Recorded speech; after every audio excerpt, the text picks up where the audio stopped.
Welcome back. Now to continue the long, never-ending saga of libtard, soy boy nonsense. Those feminazis over at Hasbro have released a so-called woke version of our favorite libertarian wet dream of a board game, Monopoly, titled Miss Monopoly. In this version of the game, female players make more money than male players for no reason, which is totally unfair. Here to talk about it is Miss Monopoly herself. Thank you. Thank you. Hi. Glad to be here. So, Mrs. Monopoly, what made you think that this would be a good idea?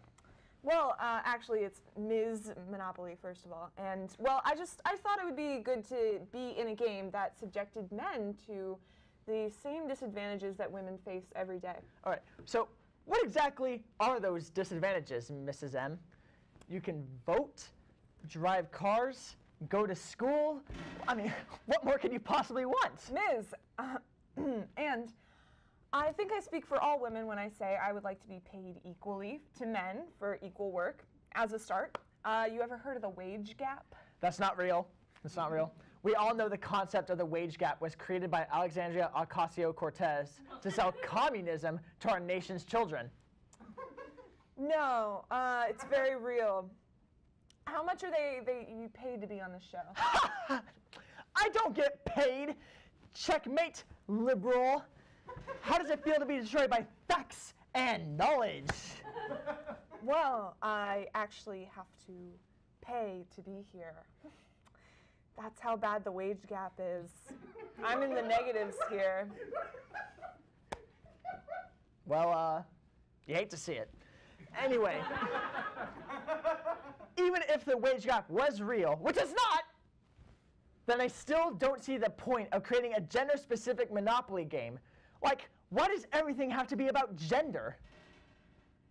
Well, in a world run by men, I thought that a game that focused on women would be a welcome change.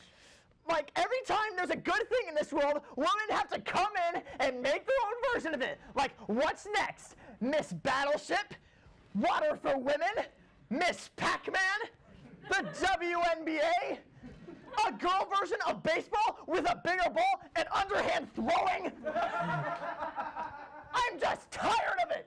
That's why I made my own game. That's right, a game for men. It's called Monopoly. Get it? Because it's a game for men. Monopoly.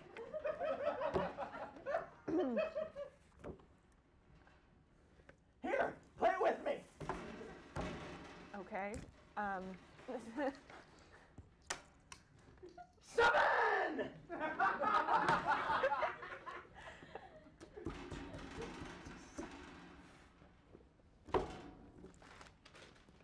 You get led on by your then high school crush and go directly to jail. Damn it! Okay. 9. Looks like I'm going to make a purchase. Let's go with Manly Man Avenue for $120 dude dollars. Oh yeah, forgot to mention that since you're a woman, you can't buy property. Well, that doesn't seem very fair. Well, it's in the rules. Didn't you read them? No, I didn't. This game is stupid. See, isn't it fun to play unfair games? That's why and I think I'm speaking for all men here, we hate your stupid Mrs. Monopoly game. Look, that's the whole point. It's not fun to be on the receiving end of an unfair system. It's just a simple way to demonstrate some of the issues in America. I didn't think you would get so triggered over a stupid game. Triggered? Triggered? You can't say that! That's my thing! And I'm not triggered! I can't be triggered! I am a strong, conservative man who never loses his cool! Never. Only liberals can be triggered! I think I'm done here. Wait! Hold on! Come back! Wait! Come back! Yes? So I think we had a real good talk here, and I felt a real connection. So, can I have your phone number? Wait!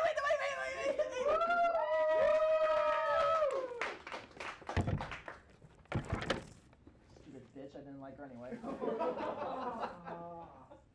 Now, let's go on to something that women just don't understand. Sports. More specifically, God's favorite sport, football. And we're not talking about that wimpy Euro soccer crap. We're talking about American football. Pass me that pigskin. Butterfingers. Last weekend, UT hosted a football game where the Texas Longhorns took on the LSU Tigers. This being the first time the two colleges have played each other since 2003. The stadium turnout was enormous, just like my heart, with thousands of men, women, and most importantly, barely legals, coming to visit our beautiful city. Unfortunately for some, the student section of the stadium was cut in half by ongoing construction, forcing the people in charge to turn away oodles and oodles of paying students from attending the game. Enraged by this poor planning on the part of UT officials, the students who were turned away will form a coalition in preparation for the highly anticipated UT versus OU game, with a foolproof plan to guarantee themselves a spot inside the stadium. Our undercover reporters have determined that a group of 200 students will sneak into the Cotton Bowl undetected, disguised as one large man wearing a trench coat. Although this tactic seems suspicious at first, it is actually illegal in Texas to discriminate against a paying customer based on height alone. That's right, you can rightfully refuse to bake a cake for a gay couple's wedding, but you cannot deny entry to a 50-foot tall, lumpy humanoid in a trench coat as long as their ticket scans.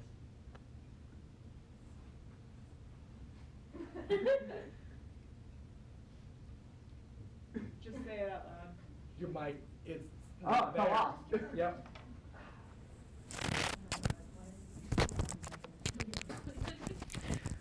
Once inside the stadium, the students disguised in the trench coat will have no choice but to stand on the field, since there will be, once again, no room in the student section. This will present somewhat of a problem for the players, since there's an enormous swarming mass of Homo sapiens in a really long coat blocking half the field.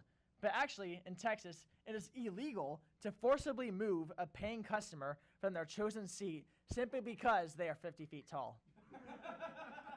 The real problem will arise when the game starts and OU inevitably begins kicking UT's ass. It's true. Enraged by all the trouble they went to just to see their team lose, the students in the trench coat will pick up the Sooners' star quarterback, Jalen Hurts, and hold him hostage in the air. This is when officials will be forced to take action. You might think this is because of game disruption, not to mention important safety concerns for Mr. Hurts, but actually, it is because in Texas, it is illegal to hold a black person.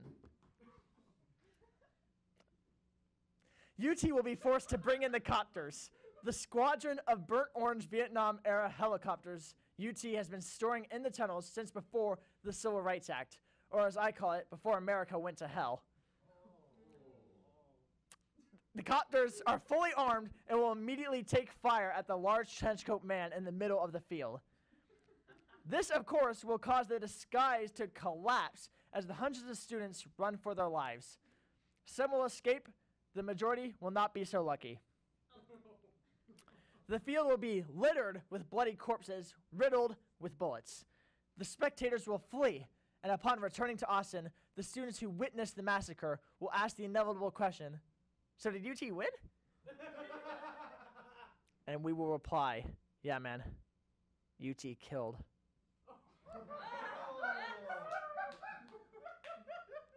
Well, we're off to a great start for the year. I promise you, America, we will keep destroying liberals every Thursday night for as long as Democrats keep existing and women keep turning 18. Our final prediction for the night is that you will be watching the same time next week. Good night, men and ladies. Feel free to stick around.